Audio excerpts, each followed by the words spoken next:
Bonsoir bien-aimés dans le Seigneur, bienvenue encore à notre temps d'enseignement. Nous sommes très heureux et ravis de vous recevoir encore sur cette plateforme.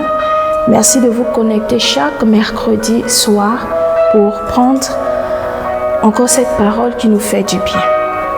Alors nous allons partager autour du thème « Goliath doit mourir ».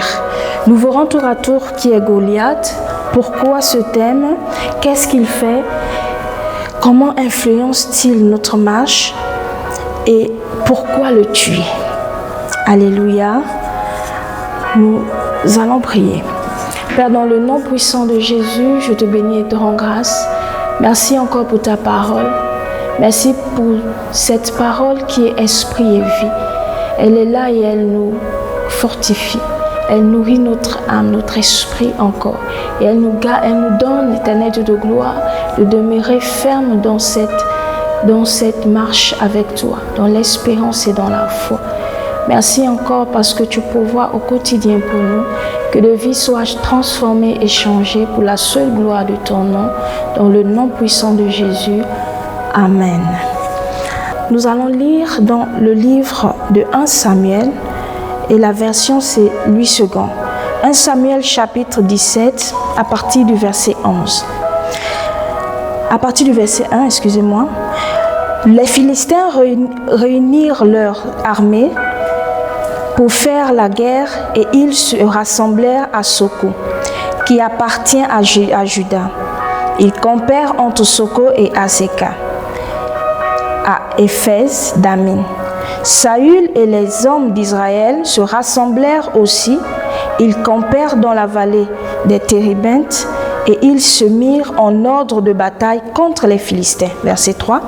Les Philistins étaient vers la montagne d'un côté et Israël était vers la montagne de l'autre côté. La vallée les séparait.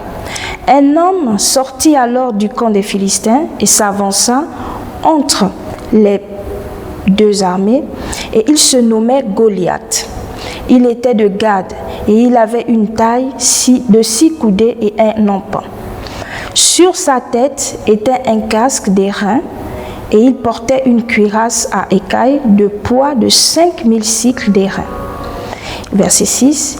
Il avait aux jambes une armure d'airain et un javelot d'airain entre les épaules. Le bois de sa lance était comme une ensouple de tisserand et la lampe pesait 600 cycles de fer. Celui qui portait son bouclier marchait devant lui. Le Philistin s'arrêta et s'adressant aux troupes d'Israël, rangées en bataille, il leur cria « Pourquoi sortez-vous pour vous ranger en bataille? Ne suis-je pas le Philistin ? Et n'êtes-vous pas des esclaves de Saül? Choisissez un homme qui descende contre moi. S'il peut me battre et qu'il me tue, nous vous serons assujettis. Mais si je l'emporte sur lui et que je le tue, vous nous serez assujettis et vous nous servirez. Verset 10, le Philistin dit encore, « Je jette en ce jour un défi à l'armée d'Israël. Donnez-moi un homme et nous nous battrons ensemble. » Verset 11, Saül et tout Israël entendirent ces paroles du Philistin et ils furent effrayés et saisis d'une grande crainte. Verset 12, Or, David était fils de ce Éphratien de Bethléem de Juda, nommé Isaïe, qui avait 8 fils et qui, du temps de Saül, était vieux, avancé en âge. Nous allons lire directement le verset 23. Tandis qu'il parlait avec eux, voici le Philistin Gad, nommé Goliath, s'avança entre les deux armées, hors des rangs des Philistins. Il tint les mêmes discours que précédemment, et David les entendit. À la vue de cet homme, tous ceux d'Israël s'enfuirent devant lui et furent saisis d'une grande crainte. Chacun disait, avez-vous vu s'avancer cet homme? c'est pour jeter à Israël un défi qu'il s'est avancé. Si quelqu'un le tue, le roi le comblera de richesses et lui donnera sa fille et il affranchira la maison de son père. Verset 32, David dit à Saül que personne ne se décourage à cause de ce Philistin. Ton serviteur ira se battre avec lui. Au verset 46, aujourd'hui, l'Éternel te livrera entre mes mains, je t'abattrai et je te couperai la tête. Aujourd'hui, je donnerai les cadavres du camp des Philistins aux oiseaux du ciel et animaux de la terre. Et toute la terre saura qu'Israël a un Dieu. Et toute cette multitude saura que ce n'est ni par l'épée, ni par la lance que l'Éternel sauve, car la victoire appartient à l'Éternel et il vous livre entre nos mains. Alléluia. Je nous conseillerais de lire tout le chapitre 17. Dans le chapitre 17, 1 Samuel 17, c'est l'histoire de David et Goliath. Comment est-ce que le peuple d'Israël est allé à la bataille?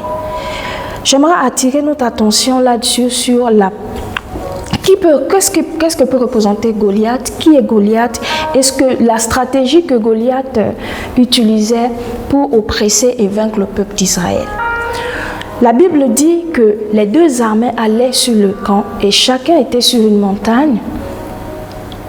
Chaque armée était sur une montagne et Goliath se mettait au milieu, sortait et commençait à menacer le peuple d'Israël.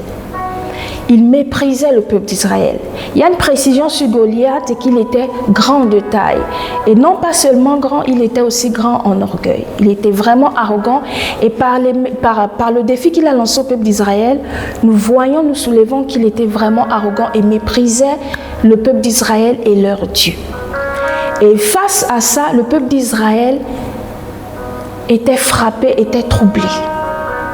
Parce qu'ils étaient impressionnés par non seulement la taille de Goliath, mais aussi les menaces qu'il proférait jouaient vraiment sur leur conscience et sur leur pensée. La stratégie utilisée ici, c'est la peur. Goliath peut représenter une peur. Et la peur peut prendre la forme, quelle que soit la forme d'une personne, peut passer par une personne, par une pensée, par même la position que l'on peut avoir. Il y a, en tant que chrétiens, lorsque nous donnons notre vie au Seigneur, nous confions notre vie sur le Saint-Esprit, nous sommes une armée et nous sommes conscients déjà de facto que nous sommes en guerre. Et lorsque nous sommes en guerre, le Seigneur ne nous a pas laissés orphelins. Il nous a donné une puissance. Et dans le livre d'Éphésiens, à l'épître de Paul, au chapitre 6, Éphésiens 6, à partir du verset 10 à 17, on nous parle des armes de l'esprit. Paul précise que le combat que nous combattons n'est pas contre la chair et le sang, mais contre les esprits, les dominations, les principautés. Parce que le véritable combat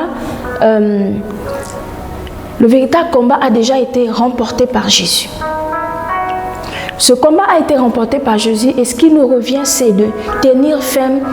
Et nous avons cette responsabilité de persévérer dans la foi, cette responsabilité de ne pas demeurer sans être vêtu. En parlant d'armes, le chrétien doit être vêtu de toutes les armes que nous enseigne Paul dans le livre d'Éphésiens. Nous allons lire Éphésiens chapitre 6.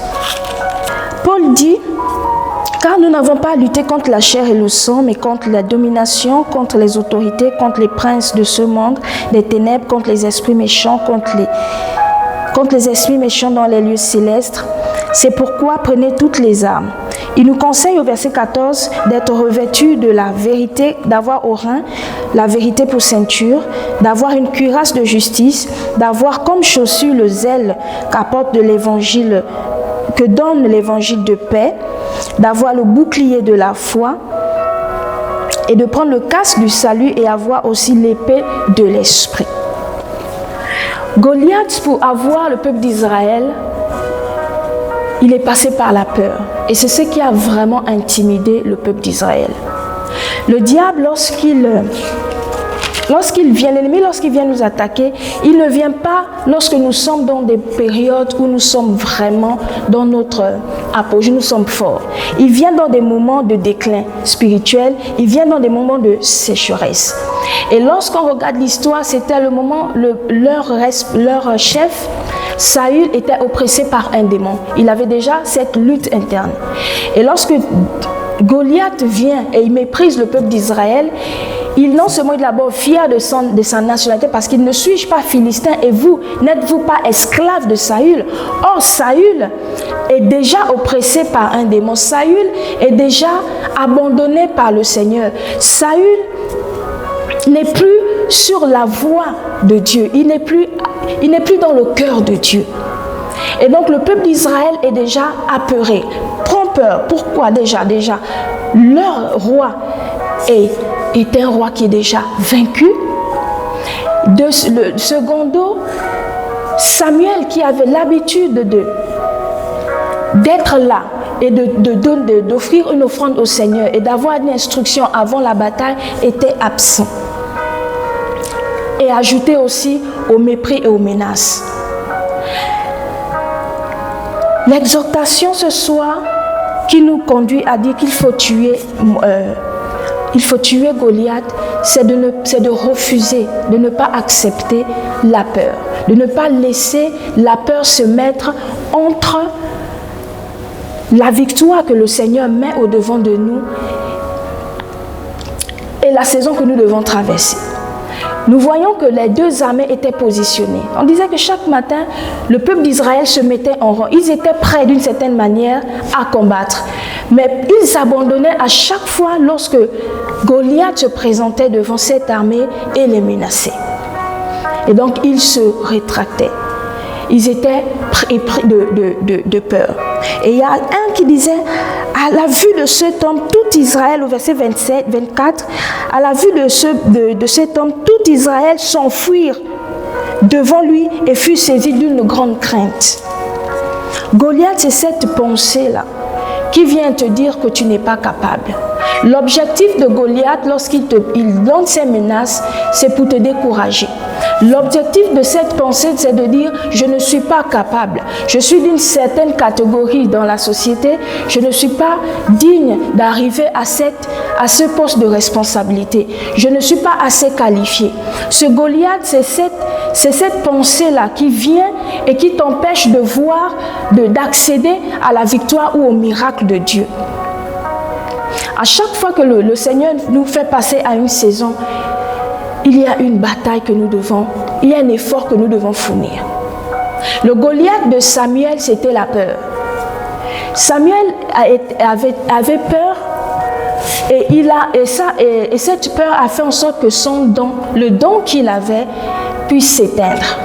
Et il a fallu que son père, Paul, puisse le fortifier dans le livre de 2 Samuel, chapitre 1, verset 7, que ranime le don que tu as eu par l'imposition de mes mains. Parce que l'esprit que nous avons, le Saint-Esprit n'est pas un esprit de peur, de timidité, mais un esprit de force, de sagesse et de puissance.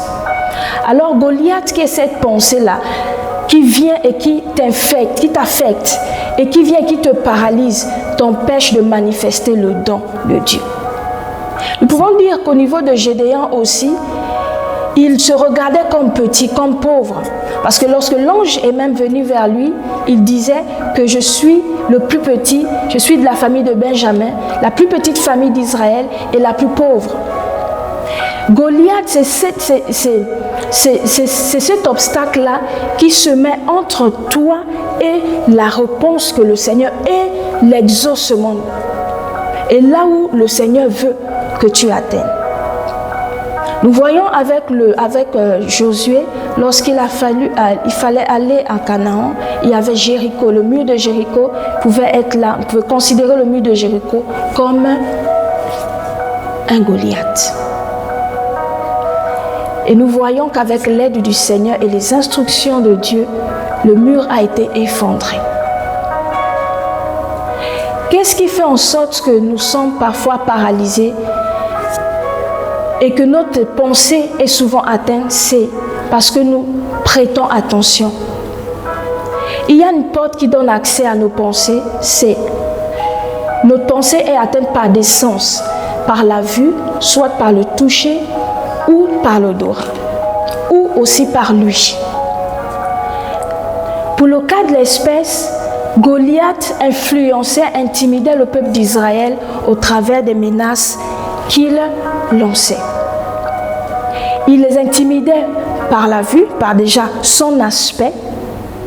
Il les intimidait, et non pas seulement par la vue, mais aussi par ce qu'il disait. Et donc ces paroles ont affecté le peuple d'Israël. Cette armure que nous devons porter, c'est une armure de défense contre les efforts de Satan, qui veut déployer tout ce qu'il a comme ruse pour nous faire douter de Dieu. Cela nous pousse à désobéir au Seigneur, nous emmener à servir le Seigneur, non pas de tout notre cœur, mais avec la peur, ou même avec la chair. Et ce soir, j'aimerais nous exhorter à revêtir les armes de l'esprit, avoir en nous la vérité. Parce que le diable vient nous abattre par des semi-vérités ou des mensonges. Toute vérité qui passe par la bouche du diable est un mensonge.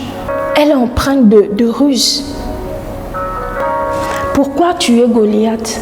Parce que Goliath est une pensée qui t'empêche d'espérer en la fidélité de Dieu.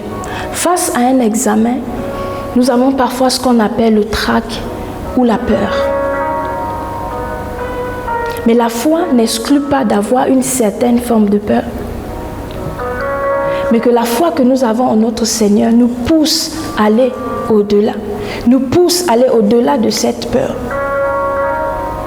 Face à une instruction du Seigneur, si nous avons les regards sur Goliath, sur cette pensée qui vient nous réduire, qui vient nous dire que nous ne sommes pas capables de faire telle ou telle chose, d'accomplir la charge que le Seigneur nous confie, si nous regardons à cela, nous n'allons pas rentrer dans le plan de Dieu. Christ a vaincu sa peur. Lorsque le temps était arrivé pour lui d'aller à la croix, de se livrer, d'être libre, de se donner pour être cloué, la Bible dit qu'il est allé à Gethsémani. Comme David, nous voulons véritablement affronter Goliath avec la foi, l'assurance que ce n'est pas des armes, ce n'est même pas notre force, notre capacité, mais c'est la puissance, c'est la force de Dieu. Ce n'est pas par des armes, mais c'est la présence de Dieu en nous, c'est la présence de Christ en nous qui fera que Goliath sera terrassé. Pourquoi tuer Goliath face à un entretien? Lorsque nous sommes convoqués à un entretien, à une réunion, à un examen, où nous sommes prêts à rentrer dans une saison, il y a plusieurs oppositions. Plusieurs oppositions. Mais nous devons nous lever, nous revêtir de force, de courage, de zèle et d'avancer avec la promesse de Dieu. Parce qu'en cette année d'épanouissement, nous voulons véritablement avancer avec la force que le Seigneur nous donne. Donc ce soir, j'aimerais nous exhorter et nous encourager vraiment à faire attention à ce que nous écoutons, à ce que nous entendons, à ce que nous regardons. La Bible dit que la foi vient de ce que l'on entend. Et ce que l'on entend vient de la parole de Christ. Notre homme intérieur doit être fortifié par la parole. Et c'est une arme qui a été citée parmi les 6 armes, l'épée, la parole de Dieu qui nous fortifie, qui nous relève. Cette parole-là qui dit que nous sommes la tête et non la queue. Cette parole-là qui dit que nous sommes en haut et jamais en bas. Cette parole-là qui dit que Dieu ne nous abandonne pas, il est avec nous au quotidien. Il renouvelle ses grâces, ses bontés pour nous, dans nos vies. Et il veut que nous puissions être épanouis. Alors ce soir, j'aimerais te conduire à prier et à dire, Seigneur, maintenant j'aimerais regarder à toi, te faire confiance. Faire confiance en ta parole, faire confiance à ta promesse et ne pas regarder à mes incapacités. Faire confiance à l'instruction, obéir à ce que tu m'as recommandé. Ne pas abandonner à cause des situations, des défis, des complications qui s'opposent. Parce qu'elles viennent au-devant de moi comme un Goliath qui dit que je serai incapable de relever ce défi. La foi est un défi. La foi est un engagement conscient.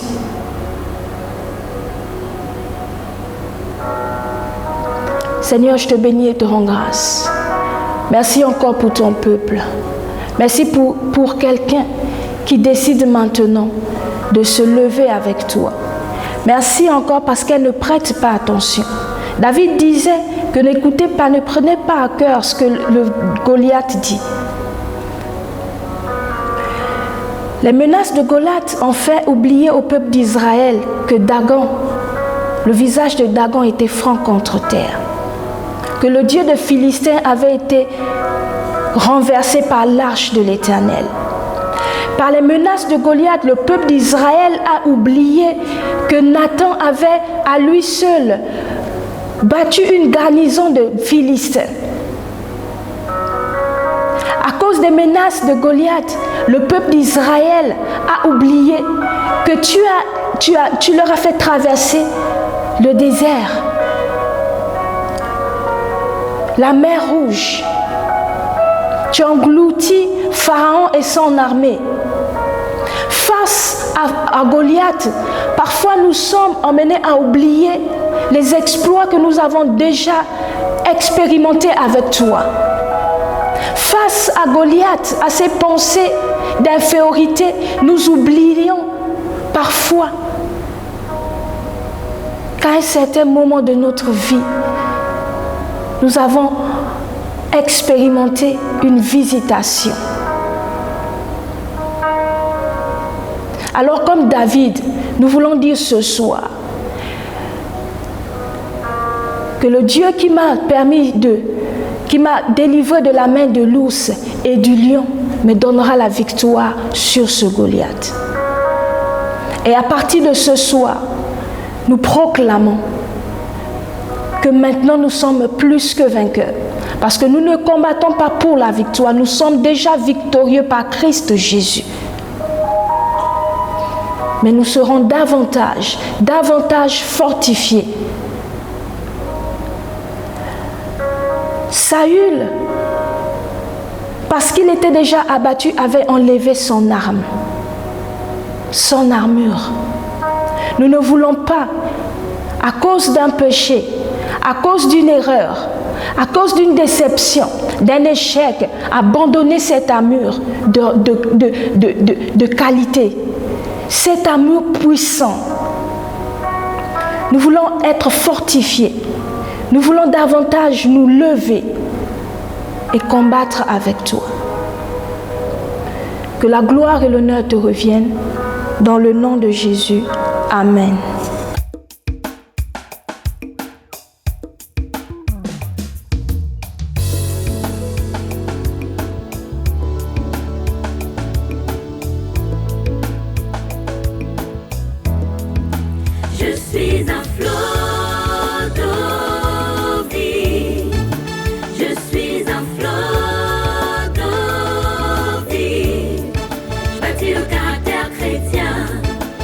Le caractère